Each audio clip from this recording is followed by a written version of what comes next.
Phone tapping చేయడం అనేది చాలా కామన్. అధికారులు ఫోన్ ట్యాపింగ్ చేస్తారు అని చెప్తా ఉన్నాడు. ఇన్ని రోజులు కేసీఆర్ గారి మీద, కేటీఆర్ గారి మీద, హరీష్ రావు గారి మీద బురద జల్లే ప్రయత్నం చేసిండు రేవంత్ రెడ్డి గారు అనేది స్వయంగా ఢిల్లీలో బట్ట బయలైపోయింది. ఆయన నోటితోనే ఆయన్నే చెప్పిండు. ఇవాళ రేవంత్ రెడ్డి గారు ఎంత దారుణమైన పరిస్థితిలో ఉన్నారంటే, స్వయంగా ఒక ముఖ్యమంత్రి ఫోన్ ట్యాపింగ్ మేము చేస్తున్నాము అని చెప్తుండంటే దీని మీద ఎందుకు సిబిఐ ఎంక్వైరీ, ఈడీ ఎంక్వైరీ ఎందుకు వేయొద్దు అని నేను అడుగుతా ఉన్నాను. ఇవాళ నేను బీజేపీ వాళ్ళందరినీ కూడా ప్రశ్నిస్తూ ఉన్నాను. ఖచ్చితంగా బీజేపీ వాళ్ళు కూడా ఖచ్చితంగా ఇవాళ నిన్న రేవంత్ రెడ్డి గారు అన్న దాని మీద ఫోన్ ట్యాపింగ్ ఇష్యూలో ఖచ్చితంగా మీరు CBI case, ED case Revanth Reddy గారి మీద వేయాలి. దీని మీద ఖచ్చితంగా ఎంక్వైరీ చేయాలి. ఎందుకు చేయరు అని మేము అడుగుతా ఉన్నాం. ఇవాళ ఒకటే ఆలోచన చేయండి. ఇలా రేవంత్ రెడ్డి గారు ఎంత దౌర్భాగ్యంగా ప్రవర్తిస్తూ ఉన్నాడంటే, ఫోన్ ట్యాపింగ్ చేస్తూ అఫీషియల్గా ఆఫీసర్లు ఫోన్ ట్యాపింగ్లు చేపిస్తూ ప్రైవేట్ హ్యాకర్లను పెట్టి మా బీఆర్ఎస్ పార్టీ నాయకుల ఫోన్లు అందరివి, కేసీఆర్ గారివి, కేటీఆర్ గారివి, హరీష్ రావు గారిది, మా శాసనసభ్యులవి, మా శాసన మండల సభ్యులవి, మా పార్లమెంట్ సభ్యులతో పాటు కాంగ్రెస్ పార్టీ మంత్రులవి, కాంగ్రెస్ పార్టీ శాసనసభ్యులవి, కాంగ్రెస్ పార్టీ ఎమ్మెల్సీలవి కూడా ఇలా బీజేపీ పార్టీ సంబంధించిన 2 మంత్రులు కిషన్ రెడ్డి గారిది, బండి సంజయ్ గారిది, మరియు ఉన్న బీజేపీ పార్టీ ఎంపీలవి అందరివి కూడా ఇవాళ రేవంత్ రెడ్డి గారు ట్యాపింగ్ చేస్తున్నారని స్వయంగా ఆయననే ఒప్పుకున్నాడు నిన్న చిట్ చాట్లో. మరి దీని మీద కేసు ఎందుకు కావద్దు? ఖచ్చితంగా దీని మీద కేసు కావాలని నేను డిమాండ్ చేస్తూ ఉన్నాను. ఇవాళ ఎన్ని రోజులు అబద్ధాలు ఆడతావా? అసలు రోజొక డ్రామా. ఇవాళ అసలు నువ్వు ఇప్పుడు దాదాపు ఈ నవంబర్ వస్తే 2 years అవుతుంది. అసలు కొత్త ప్రాజెక్ట్ కానీ, కొత్త స్కీములు కానీ ఒక్కటన్నా నువ్వు చెప్పినవి ఇంప్లిమెంట్ చేసినావా? ఎంతసేపు ఒక డ్రామా చేయడం తప్పితే ఖచ్చితంగా రేవంత్ రెడ్డి గారి మీద ఎటు పరిస్థితిలో ఈడీ, సిబిఐ కేసు ఈ ఫోన్ ట్యాపింగ్ ఇష్యూలో పెట్టాలి. ఎందుకంటే 119 శాసనసభ్యులై, అంటే ఆయనది ఒక్కటి తీస్తే 118 శాసనసభ్యులై ఫోన్ ట్యాపింగ్ చేస్తుండు. 17 మంది ఎంపీలై ఫోన్ ట్యాపింగ్ చేస్తుండు. ఇవాళ ఎమ్మెల్సీలై ఫోన్ ట్యాపింగ్ చేస్తున్నప్పుడు ఖచ్చితంగా ఇవాళ ED, CBI case Revanth Reddy గారి మీద పెట్టాలని నేను డిమాండ్ చేస్తూ ఉన్నాను. ఇంకోటి కూడా చెప్తా ఉన్నాను. రేవంత్ రెడ్డి గారు ప్రైవేట్ హ్యాకర్లు ఫోన్ హ్యాకర్లను పెట్టుకొని హీరోయిన్ల ఫోన్లు కూడా ట్యాపింగ్లు చేసి ఇవాళ మై హోమ్ భుజా అపార్ట్మెంట్కి రాత్రి 2 గంటలకు పోయి ఏ హీరోయిన్ దగ్గరికి నువ్వు పోతున్నావు అనేది మొత్తం అందరికి కూడా తెలుసు. నువ్వు చేసుకుంటా పనులు ఎదిటోళ్ళు చేస్తారు. కేటీఆర్ గారి మీద నువ్వు బురద చల్లుతాము, కేటీఆర్ గారితో మీరు చల్లుతారు అంటే ఎవరు నమ్మేటోడు ఎవరు లేడు. ఎందుకంటే నువ్వు చేసే పనులు అందరు చేస్తారనుకుంటే అది కరెక్ట్ కాదు అని చెప్తా ఉన్నాను. ఖచ్చితంగా నేను చెప్తా ఉన్నాను. నేను ఇది అలిగేషన్ కాదు, ఇది ఏ ఎంక్వైరీ అయినా ఇవ్వండి. ప్రైవేట్ హ్యాకర్లతోని రేవంత్ రెడ్డి గారు హీరోయిన్ల ఫోన్లు ట్యాప్ చేయిస్తూ ఉన్నాడు. ఆ హీరోయిన్లని బ్లాక్మెయిల్ చేస్తూ ఉన్నారు. ఆఖరికి మొన్న మిస్ వరల్డ్ వచ్చిన వాళ్ళే కూడా ఫోన్లు ప్రైవేట్ హ్యాకర్లతోని దాన్ని ట్యాపింగ్ చేయించిండు. ట్యాపింగ్ చేయించి ఎంత అసభ్యంగా ప్రవర్తించిర్రో, వాళ్ళని బ్లాక్మెయిల్ చేసే ప్రయత్నం చేసిర్రో మీరు అందరు కూడా చూసిర్రు. ఇవన్నీ కూడా వాస్తవాలు నేను చెప్పేది, ఏది కూడా అబద్ధాలు చెప్తారండి. ఇలా మిస్ వరల్డ్ వచ్చిన వాళ్ళందరివి కూడా హ్యాకింగ్ చేసినావు, హీరోయిన్ల ఫోన్లు హ్యాకింగ్ చేస్తున్నావు. ఆఖరికి ఒక హీరోయిన్ ఫోన్ హ్యాకింగ్ చేసి ఆ హీరోయిన్ని ట్రాప్లో పడేసి బ్లాక్మెయిల్ చేసి మై హోమ్ పూజాకి రాత్రి 2 గంటలకి పోయి యా హీరోయిన్తో ఏం చేసినావు నీకే తెలియాలి, ఇక మాకైతే తెలియదు. కానీ మాకు సంస్కారం ఉన్నది కాబట్టి ఆ హీరోయిన్ పేరు బయట పెడతలేం. కానీ మేము బయట పెట్టదలుచుకుంటే నువ్వు తిరిగిన 16 మందితోని నేను బయట పెడతా. ఏదో ఒక రోజు నువ్వు ఇదే విధంగా చేస్తూ ఉంటే నువ్వు తిరిగిన 16 మంది నువ్వు చేసింది ప్రతి నాకు తెలుసు.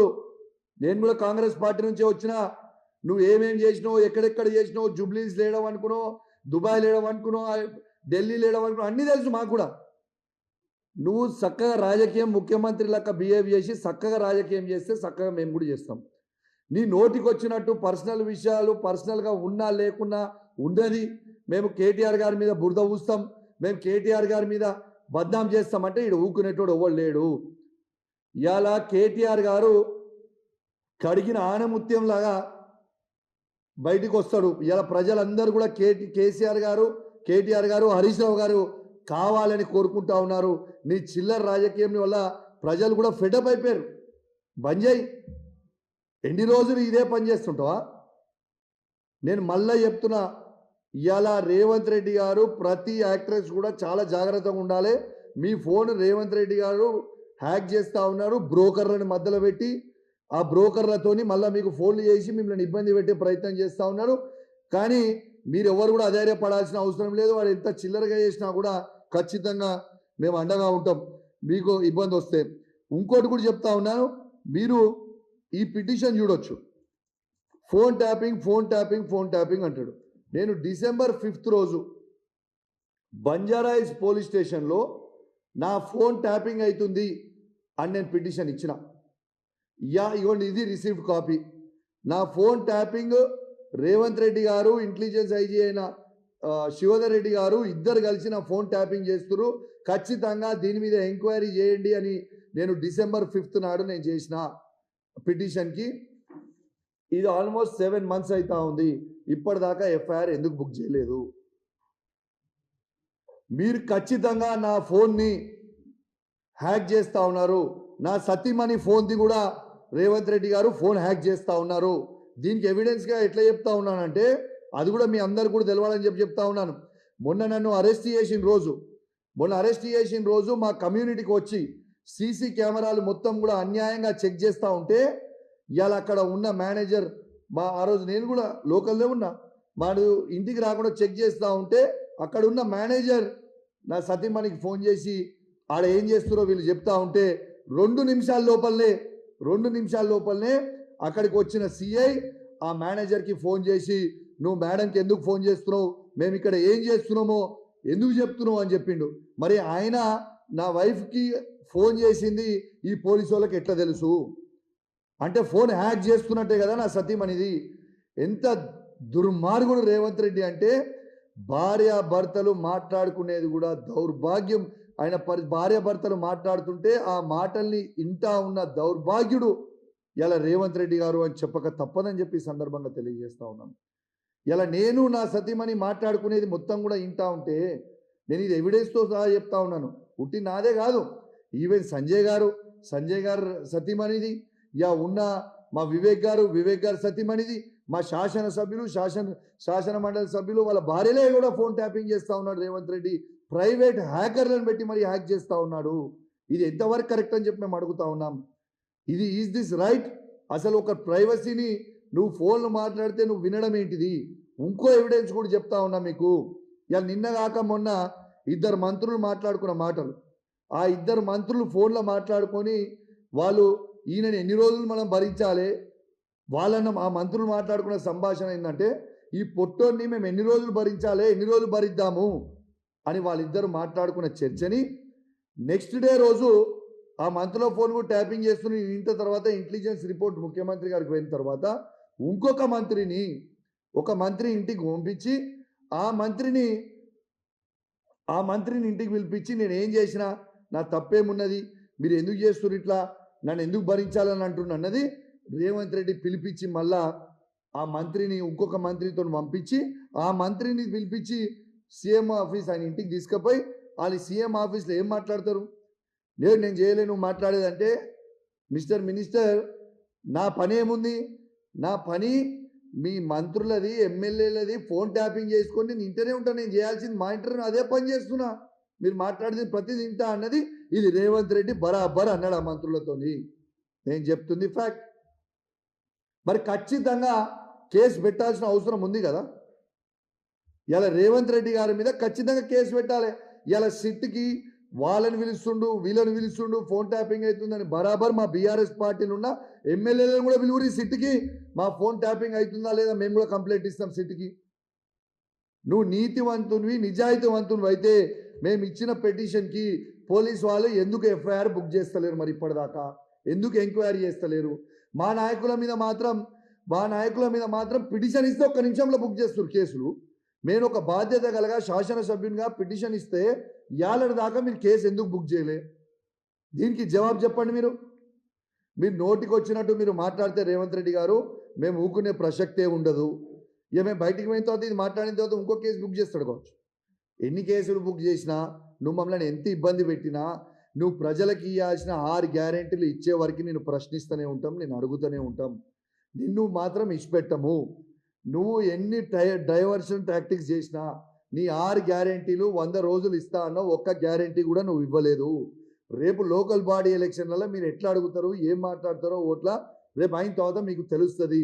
కానీ బీఆర్ఎస్ పార్టీ పక్షాన కేసీఆర్ గారి నాయకత్వంలో, కేటీఆర్ గారి హరీష్ గారి నాయకత్వంలో ఖచ్చితంగా మేము మిమ్మల్ని ప్రశ్నిస్తూనే ఉంటామని చెప్పి సందర్భంగా తెలియజేస్తూ, మరి ఖచ్చితంగా మీడియా మాత్రం దయచేసి నేను చెప్తా ఉన్నా, ఈ ఫోన్ ట్యాపింగ్ ఇష్యూ మాత్రం మీరు చాలా సీరియస్గా తీసుకోవాలి. కేసీఆర్ గారు, కేటీఆర్ గారు, హరీష్ రావు గారు మాత్రం ఏనాడు కూడా ఫోన్ ట్యాపింగ్ మా ప్రభుత్వంలో మేము చెయ్యలేదు. ఆ ఫోన్ ట్యాపింగ్ ముచ్చటనే రాలేదు. కానీ ఈడ స్వయంగా రేవంత్ రెడ్డి గారు రాష్ట్ర ముఖ్యమంత్రి చిట్ చాట్లో ఫోన్ ట్యాపింగ్ చేయడం చాలా కామన్ అని చెప్పిండు ముఖ్యమంత్రి రేవంత్ రెడ్డి గారు. రేవంత్ రెడ్డి గారు ఫోన్ ట్యాపింగ్ చేస్తుండు, కానీ మా కేసీఆర్ గారి ప్రభుత్వంలో ఏనాడు మేము ఒక్కరిది కూడా ఫోన్ ట్యాపింగ్ చేయలేదు. ఇది మాత్రం స్వయంగా మీరు గమనించాలని మొత్తం ఎలక్ట్రానిక్ మీడియా, ప్రింట్ మీడియా ద్వారా యావత్ తెలంగాణ ప్రజలందరూ కూడా తెలియజేస్తా ఉన్నాం. ఫోన్ ట్యాపింగ్ చేసింది మేము మాత్రం చేయలేదు, మేము చేసింది కాదు, రేవంత్ రెడ్డి గారు చేస్తున్నారని స్వయంగా రేవంత్ రెడ్డి గారే చెప్పిందనేది కూడా మొత్తం ప్రజలు కూడా గమనించాలని విజ్ఞప్తి చేస్తూ సెలవు తీసుకుంటా ఉన్నాం. జై తెలంగాణ, జై కేసీఆర్.